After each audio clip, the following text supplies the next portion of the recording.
So for this episode, I think I've upped the volume slightly, the background music, just so you can hear how goddamn awesome it is. I've been listening to this on repeat. Developer, if you're watching, Peter Barton, if you can tell me what this music is, that'd be brilliant. Anyway, let's get cracking. The walls in the hallway begin to fall backwards, revealing a distorted place the likes I've never seen before. There's no sound here. But there's music. There's music. I'm sure it's in his head. I don't like the feeling of this. Tisk. And here I thought that I could get this done rather quick. Meh. Get what done? Why? My revenge, of course. What else would I bother to play with you? Meh. What the hell are you? Are you a goddess like Ariane? Nope, nope, nope. Not a goddess. Meh. She's a Danmachian. I don't know what that is. What? I've once heard of a world existing in a dimensional rift called Danmachio. In this world, there exist beings that have tremendous strength. They show off their strength in a series of battles where each opponent shoots a series of bullets at each other in beautiful patterns like fireworks. Also, they all happen to be girls that like fancy hats. Well, isn't that convenient? Hold on a second. They shoot each other with bullets that look like fireworks. There's a term for it, but I don't remember what it is. I see. I love how me and Ariane are so casual about it. What? Well, you know, you're a goddess of time, or whatever she is, a goddess of healing. They can shoot bullets that look like fireworks? Please. I did that in elementary school. I had the sudden urge to call shenanigans. Anyway, these gods are really hard to defeat. Only a few people in our world have ever been able to master their bullet patterns and conquer them. Even then, they've suffered tremendously doing so. Well, I beat her before, so I'll just beat her again. Oh, you think you're tough? Yeah! I was only on easy modo during our first fight. It's called easy mode, love.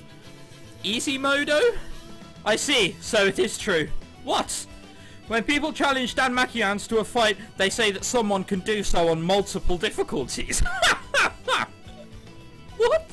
So there's a difficulty option. Brilliant. Okay.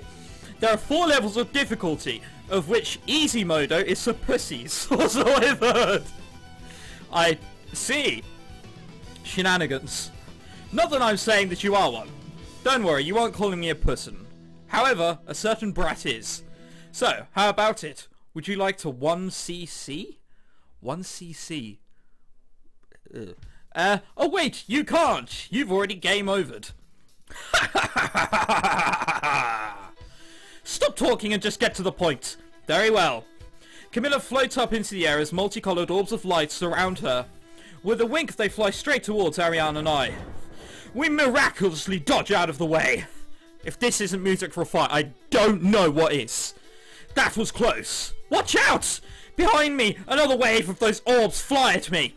With quick timing, I manage to squeeze between 2 orbs that fly past me and crash into the ground.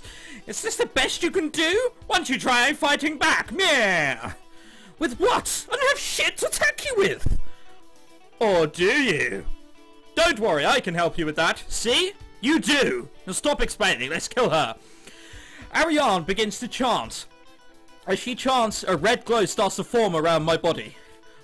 What's this? Hold on to your hand and imagine bullets shooting out. Holding my hand like instructed, I imagine a string of bullets flying out of the palm of my hand. Like something out of a video game, a row of glowing orbs shoot out. You can't attack Camilla with this power, however, it can only last for so long. Then I'll just have to end this quick. Wow, that is a Bruce Willis line if ever I've heard one. Look at you, looking all high and mighty. The two of us clash. In this distorted world, a rain of orbs and a rainbow of orbs even fly out, exploding into the scenery. Even as we exchange all these bullets to one another, it seems that we're not getting anywhere. Then, as luck would have you, the red energy that's around my body finally disappears. Looks like your time is up. Yeah. I feel I needed to add that bit on the end. I don't think we can win this. Maybe not. Well, it's good that she's giving us a fighting chance, huh? Do you finally give up, meow? Have you finally met your man, meow? No, I have not met my men. Met my end. It does not work as easily as that. Why don't you come over here and kiss my shoes like the pitiful excuse of a Danmaco player that you are? Ah! What is it? That's what it's called, Danmaco!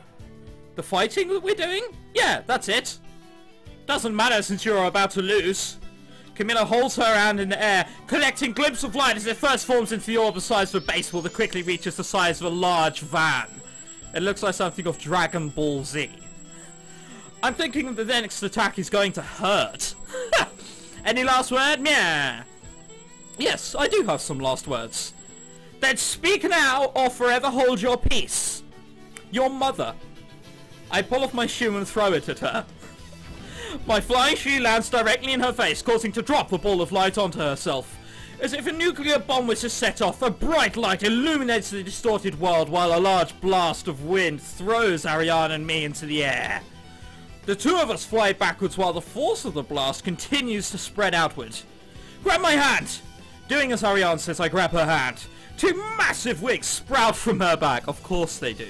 Ariane flapped her wings, creating a second blast of wind to counter the one caused by the explosion. As the two blasts of wind clash, the air becomes still. Ariane slowly floats to the ground, settling me down. Did we beat her? No. How can you tell? Ariane points to the location of where the explosion had set off.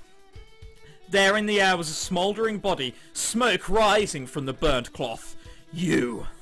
A loud shriek comes from one of Camilla's lungs. It's so loud that I feel like my eardrums are being pierced by needles. Even though I try to block out her scream with my hands, it proves fruitless. A series of spears start flying out in all directions from Camilla, piercing everything around us. A couple of these spears land directly in front of me, piercing the ground an inch away from my feet. Well, it looks like we should get going. But we can't escape. She created this world and we can't leave until she collapses it.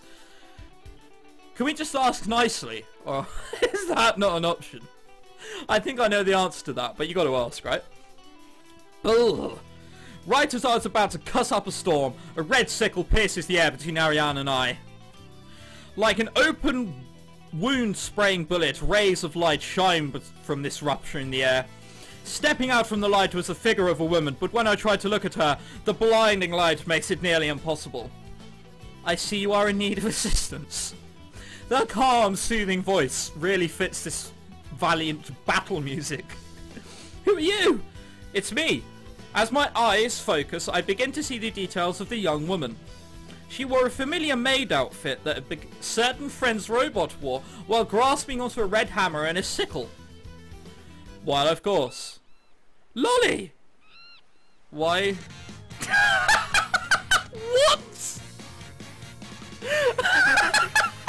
What the fuck? Oh, alright, no, we'll go on. That duck was coincidental, I'm sure. Lolly! Papa is waiting for you in the courtyard. Does he know what's happening right now? No. Then how did you find where we were?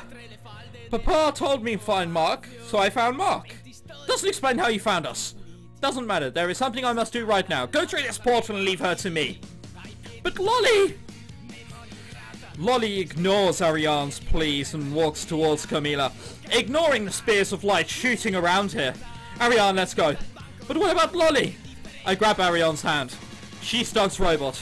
I think she can handle herself. She has to put up with Doug 24/7. I'm sure a few explosions won't matter. We dash into the portal.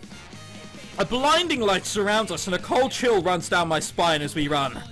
At the end of the portal was a familiar looking hallway. It was the hallway we were in not too long ago. Like nothing had happened, Ariane and I stood in the middle of an empty hallway. The portal of light zipped shut behind us. Well, isn't it coincidental no one else was around, huh? I'm worried about Lolly. She's fighting Camilla all by herself now. I trust that she'll be able to handle that brat. Music starts blasting from my pockets. Right.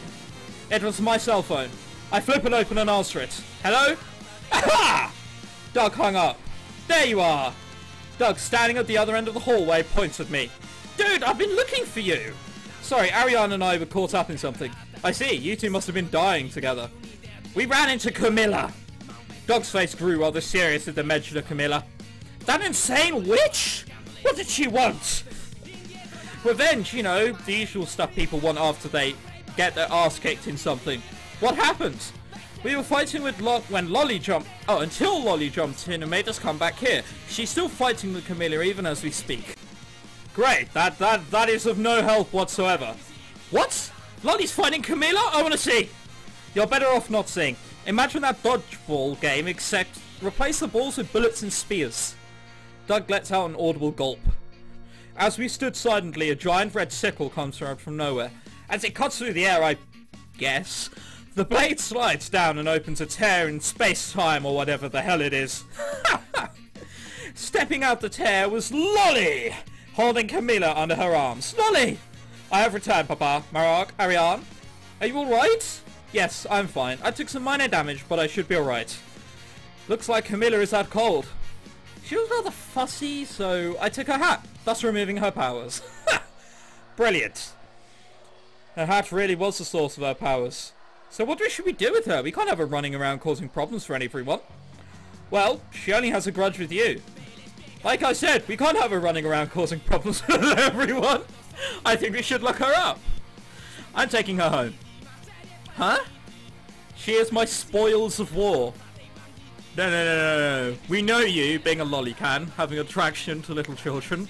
I'm not sure I want that. Oh dear, there is a soft splush on Lolly's cheeks. However, her face expression is the same as always. Go ahead, just make sure she doesn't cause me any problems. I don't know. Lolly turns and faces Doug, still with the same boring facial expression. Though, it looks as if there are glitter in her eyes. Oh, fine, you can keep her. Just make sure you feed her and give her walks. Thank you. With a bow, Lolly walks out of the school with Camilla still locked under her arm. The three of us stand there silently. You know she's not an animal, right? I know, I just can't say no to that face, you know what I mean? Really? I can. Well, I mean, she'll probably be raped every day, but she tried to kill me. What do I care? That's because you have no soul, Mark. If a puppy looks up at you, would you say no to it? A puppy and a robot made are two different things.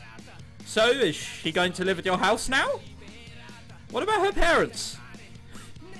Doug chases after Lolly, leaving Ariane behind. This has been one hell of an afternoon. Indeed it has. Want to go home? Yeah.